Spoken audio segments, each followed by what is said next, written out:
అందరికీ నమస్కారం. ఈరోజు మీ అందరికీ నేను వినిపించబోయే కథ నిర్ణయం. రచయిత తమిరిస జానకి గారు. ఇక కథలోకి వెళితే, నీకు నీ కొడుకు మీద నిజమైన ప్రేమ లేదు. ఏమిటి మీరనేది? నిర్లక్ష్యంగా భర్త వైపు చూసింది సరోజిని. ఉన్నమాటే అంటున్నాను. నువ్వెంతసేపు నీ కూతుళ్ళ గురించి తప్ప కొడుకు సంసారం, వాడి సుఖ సంతోషాల గురించి ఆలోచించవు. నీలాంటి వాళ్ళని ఆ దేవుడు కూడా మార్చలేడు. ఎప్పటి నుంచో మనసులో ఉన్న ఆ రెండు మాటలు అనేసి బయటకు వెళ్ళిపోయాడు రాఘవరావు. ఆయన అలా అనడానికి తగినంత కారణం ఉంది. తనకి అమెరికాలో ఉద్యోగం వచ్చినట్టు కొడుకు ప్రసాద్ చెప్పిన రోజు ఆనందం పట్టలేకపోయింది సరోజిని. మా నాయనే ఇక్కడ ఉద్యోగం వదిలేసేయి, అమెరికా వెళ్తే బోలెడు డబ్బే డబ్బు అని సంబరపడిపోతూ అడగని వాళ్ళకు కూడా ఊరు వాడ అందరికీ చెప్పుకుంది గొప్పగా తన కొడుకు అమెరికాలో ఉండబోతున్నాడని. అక్కడికి తన కొడుకు ఒక్కడే అమెరికా వెళ్ళబోతున్నట్టు, ఇంకెవరి పిల్లలు అక్కడ లేరన్నట్టు, వెళ్ళలేనట్టు. అది మొదలు.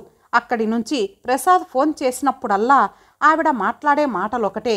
ఒరేయ్, పైసా పైసా కూడబెట్టు, నీ మీద ఖర్చు పెట్టుకోకు, 2 చెల్లెళ్ళున్నారు నీకు, వాళ్ళకి పెళ్ళిళ్ళు పేరంటాలు చెయ్యాలి. నీ స్నేహితులెవరు ఇండియా వస్తున్నా వాళ్ళ చేత నాకు చెల్లెళ్ళకి బంగారం ఎప్పట్లానే కొని పంపిస్తూ ఉండు. ప్రతి నెల నువ్వు పంపించే డబ్బు ఇలాగే 1వ తేదీ కల్లా బ్యాంకులో మాకొచ్చేస్తూ ఉండాలి రోయ్.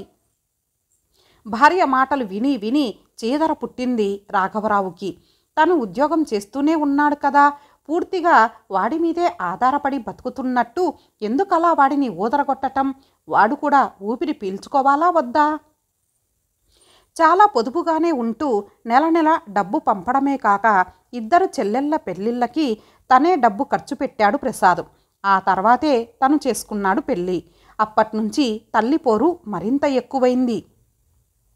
వరుసగా కూతుళ్ళ సీమంతాలు, వాళ్ళ పిల్లల బారసాలలు, పుట్టినరోజులు అన్నీ హై లెవెల్లో జరిపించాలి. ఊర్లో ఎవరు కనీ విని ఎరగని రీతిలో చెయ్యాలి.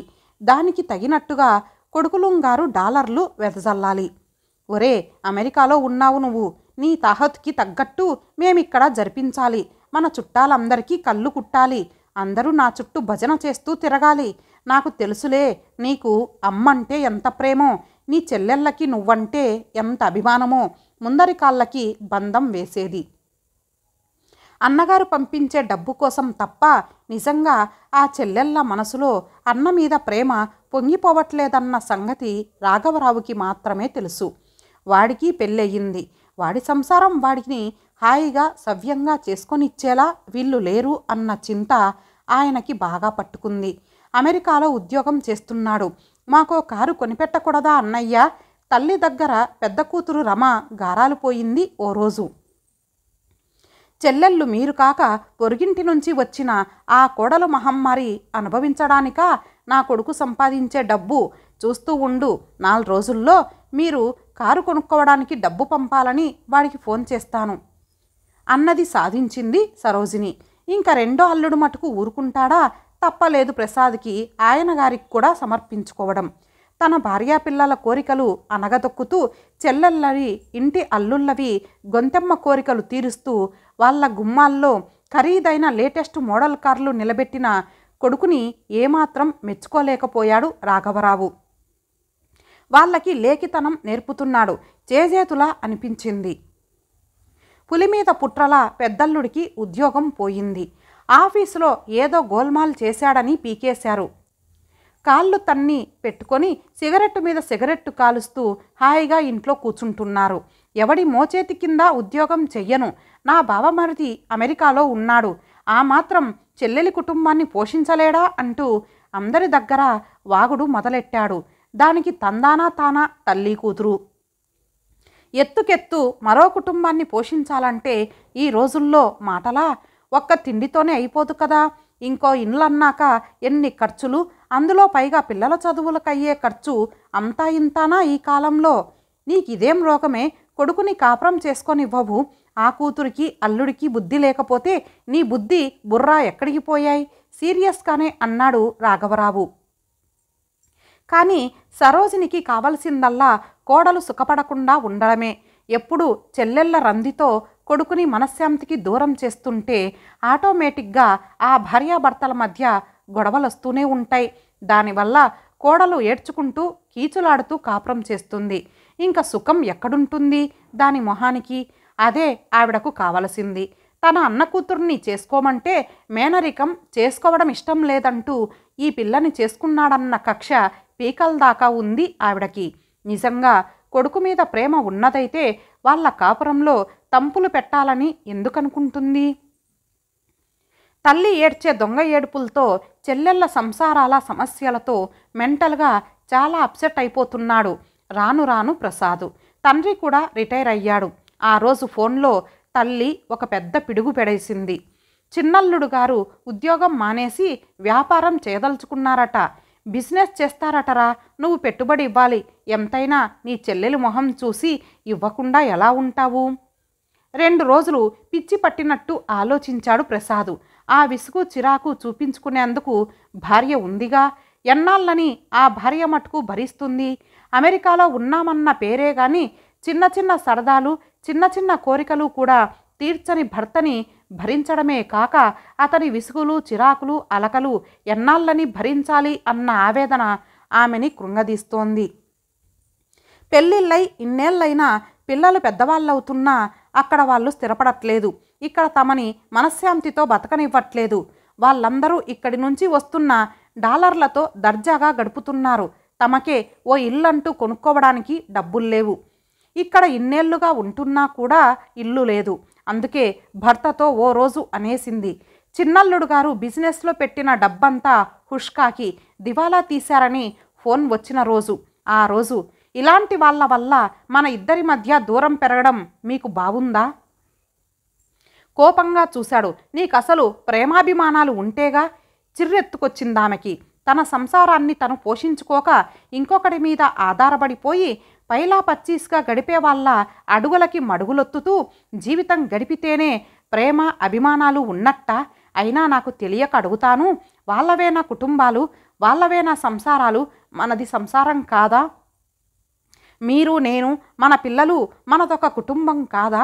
ఎంతసేపు వాళ్ళని గురించిన ఆలోచనలతో మీలో మీరు మదన పడిపోతూ నేను ఏదన్నా చెప్పబోయినా పురుగులా నన్ను తీసి పడేస్తుంటే నాకు మీ వాళ్ళ మీద ప్రేమ అభిమానాలు ఎందుకుంటాయి? ఎందుకుండాలి?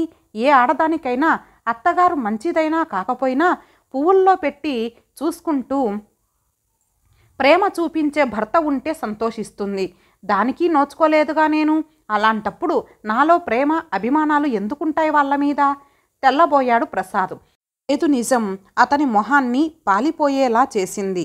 భార్య మాటల్లో ఏమాత్రం అబద్ధం లేదని అతని మనసుకి తెలుసు.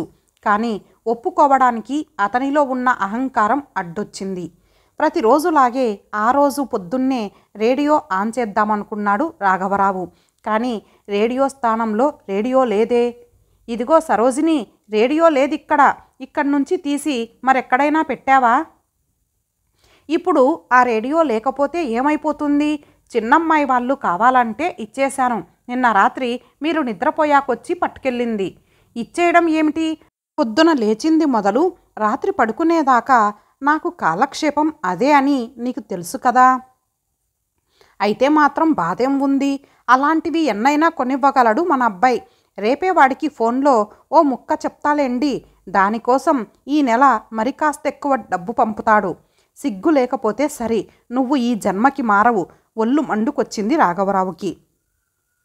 మొన్నటికి మొన్న కిందటి నెలలో చక్కగా పనిచేస్తున్న టీవీ ఎవరికో అమ్మేసి ఆ డబ్బు చిన్నల్లుడి జలసాల కోసం ఇచ్చింది. వెంటనే కొడుక్కి ఫోన్ చేసి టీవీ పాడైపోయిందిరా, పని చేయట్లేదు, కొత్తది కొనాలి అంటూ అబద్ధాలు. దానికోసం ప్రత్యేకంగా మళ్ళీ వాడు డబ్బు పంపడం, వాడి కష్టం దోచి ఈ పైలా పచ్చీసుగాళ్ళకి పెట్టడం ఏమిటి? ఎన్నాళ్ళిలా? అందుకే రాఘవరావు ఒక్క ముక్కలో భార్య మీద తనకున్న అసహ్యాన్ని బయటపెట్టాడు. నీకు నీ కొడుకు మీద నిజమైన ప్రేమ లేదు. ఎప్పుడు కొడుకు ఫోన్ చేసినా భర్తని మాట్లాడనివ్వదు సరోజిని. మొదటి నుంచి చివరిదాకా కూతుర్ల కాపురాలకి ఇంకా ఏమేం కావాలో వాళ్ళ పిల్లల చదువులకి ఇంకా మంచి మంచి పెద్ద స్కూళ్ళల్లో కాలేజీల్లో మార్పించాలి. డొనేషన్లు ఇంతింత కావాలి, గుర్తు పెట్టుకోమంటూ లిస్టు చదవడం. మధ్య మధ్యలో కొడుకుని ఐస్ చేస్తూ వాడు పొంగిపోయి బుట్టలో పడేలా మాట్లాడుతూ భర్త చేతికి మాత్రం ఫోన్ ఇవ్వదు. ఆ రోజు రాఘవరావు అదృష్టం. సరోజిని పక్కింటి వాళ్లతో గుడికెళ్ళింది. ఆ సమయంలో వచ్చింది ఫోన్. ఎలా ఉన్నావురా? కోడలు పిల్లలు ఎలా ఉన్నారు? మేము బాగానే ఉన్నాం నాన్నగారు. ఒరే, నిన్ను పిచ్చివాడిని చేసి ఆడిస్తున్నారా మీ అమ్మ చెల్లెళ్ళు కలిసి. వెర్రి వెంగళప్పలా పెంచిందిరా మీ అమ్మ నిన్ను. దేనికైనా ఒక హద్దంటూ ఉంటుందిరా. ఏమిటి నాన్నగారు? అవునురా, సొంత ఇంట్లో ఉంటున్నాం మేమిద్దరం. అద్దె కట్టే పనిలేదు. నెలకింతని మాకు సరిపడా నువ్వు పంపుతున్నావు. హాయిగా కడుపులో చల్ల కదలకుండా సుఖంగానే ఉన్నాం కదా. అయినా కూడా మిమ్మల్ని మనశ్శాంతిగా బతకనివ్వడం దానికిష్టం లేదురా. అపాత్రదానం చేస్తున్నావు నువ్వు. తప్పు నా మీదకి తోస్తున్నారా నాన్నగారు? అవునురా, మొట్టమొదటి తప్పు మీ అమ్మది. ఆ తప్పుని మొదట్లోనే తుంచేయకపోవటం నీ తప్పు. మొక్కై వంగనిది మానై వంగుతుందా? నీ చెల్లెళ్ళు మీ అమ్మ నోరు తెరిస్తే అబద్ధాల పుట్టలు. వాళ్ళ గురించి ఇలా చెప్పవలసి రావడం నాకు బాధగానే ఉంది. కానీ నిజానిజాలు నీకు తెలియాలి. ఇప్పటికే చాలా ఆలస్యమైంది. వాళ్ళ తప్పులు వాళ్ళు దిద్దుకొని జీవితపు విలువలు తెలుసుకొని మసలుకోవాలన్న జ్ఞానం వాళ్ళకి కలగనివ్వట్లేదు నువ్వు. అతి మంచితనం కూడా ఒక వ్యసనం కిందకే వస్తుంది. సోమరిపోతల మీద చూపించకూడదు మంచితనం. అతి వినయం ధూర్త లక్షణం అన్నారు పెద్దలు. నీ బావగారుల పట్ల నువ్వు చూపించే వినయాలు ఆ కోవకి చెందినవిగానే కనిపిస్తున్నాయి నాకు. ఇలా అన్నందుకు నీకు కోపం వచ్చినా సరే నేను చెప్పాల్సింది చెప్పాను నాన్నగారు. ఇంకా ఉందిరా అసలైన ముఖ్య విషయం చెప్పాల్సింది. మీ చెల్లెళ్ళు వాళ్లతోనూ వీళ్లతోనూ ఏం చెప్పుకుంటున్నారో తెలుసా? మా సంసారాలకి డబ్బు పంపిస్తూ మా శ్రీవార్లకి సోమరితనం అలవాటు చేశాడు అన్నయ్య. అందుకే మా సంసారాలు ఇలా ఏడ్చాయి. అక్కడేమో తను హాయిగా ఉన్నాడని చెప్తున్నారు. ముగ్గురు కలిసి నాటకాలు బాగానే ఆడుతున్నారు. అన్నగారి వల్లే వాళ్ళ కాపురాల్లో సుఖం లేకుండా పోయిందని నలుగురు అనుకోవాలన్న దుర్మార్గపు ఆలోచన వాళ్ళది. ఇప్పుడు చెప్పు, తప్పు ఎక్కడ మొదలైందో? ప్రసాద్ చేతిలో ఫోన్ బిగుసుకుంది. చెక్క బొమ్మల్లే నిలబడ్డాడు. కళ్ళల్లో నీళ్ళొకటే తక్కువ. నా తప్పు నాకిప్పటికి అర్థమైంది నాన్న. గొంతులో సన్నగా పశ్చాత్తాపం ధ్వనించింది. ఇన్నేళ్లుగా ఈ నిజం నీతో చెప్పుకునే అవకాశం నాకు రాలేదు. ఇప్పుడు చెప్పాక నా మనసు తేలిగ్గా ఉంది. రెంటికి చెడ్డ రేవడిలా ఉంది నా బతుకు. మీ కోడలు మంచి మనసుతోనే నాకర్థమయ్యేలా ఎంతో చెప్పాలని ప్రయత్నించింది ఇన్నాళ్ళు. కానీ నేనో మూర్ఖుడిని కాబట్టే తను అసూయతో ఈర్ష్యతో చెప్తోంది అనుకున్నాను. ఇప్పటికైనా బుద్ధి తెచ్చుకొని వాళ్ళ బతుకులు వాళ్ళు సరిదిద్దుకుంటారో మానతారో వాళ్ళకే వదిలేయి. మరి వాళ్ళ బతుకు తెరువుకి మార్గం? నువ్వు ఆ సంసారాల్ని పోషించడం మానేస్తేనే వాళ్ళ బతుకు తెరువుకి మార్గాలు వాళ్ళు చూసుకుంటారు. ఇంకో విషయం చెప్పాలి నీకు. నువ్వు విదేశంలో ఉన్నావు కాబట్టి నన్ను అమ్మని ఇక్కడ చూసుకోవలసింది వాళ్ళే కదా అన్న అభిప్రాయాన్ని మొహమాటాన్ని నీ మనసులోంచి తీసేయి. ఈ ఇల్లు ఒక పోర్షన్ తాళం పెట్టుకొని మన కిందే ఉంచుకొని మిగిలిన భాగం అద్దెకిచ్చి ఆ వచ్చే అద్దె డబ్బు నెల నెలా నువ్వు పంపించే డబ్బు పెట్టుకొని మాకు నచ్చిన ఏ ఆశ్రమంలోనో ఉంటే ప్రశాంతంగా మా జీవితం గడుస్తుంది. ఈ వయసులో కావాల్సింది ప్రశాంత జీవనం. సమస్యలు కొని తెచ్చుకుంటూ దెబ్బలాటలు గొడవలు పెంచుకుంటూ పోయే జీవితం కాదు. ఎవరికైనా సరే పెద్ద వయసులో కావాల్సినది ఆధ్యాత్మికత, ప్రశాంతత. ఆ రెండు వాటంతటవి పరిగెత్తుకుంటూ మన దగ్గరికి రావు. మనసు తలుపులు తెరిచి మనమే వాటిని ఆహ్వానించాలి. కాబట్టి నువ్వు నా నిర్ణయాన్ని కాదనకు ప్రసాద్. తండ్రి అభిప్రాయంతో మనస్ఫూర్తిగా ఏకీభవించాడు ప్రసాద్. ఇంతటితో ఈ కథ సమాప్తం. మరలా మరొక మంచి కథతో కలుద్దాం. అంతవరకు సెలవు. నమస్తే.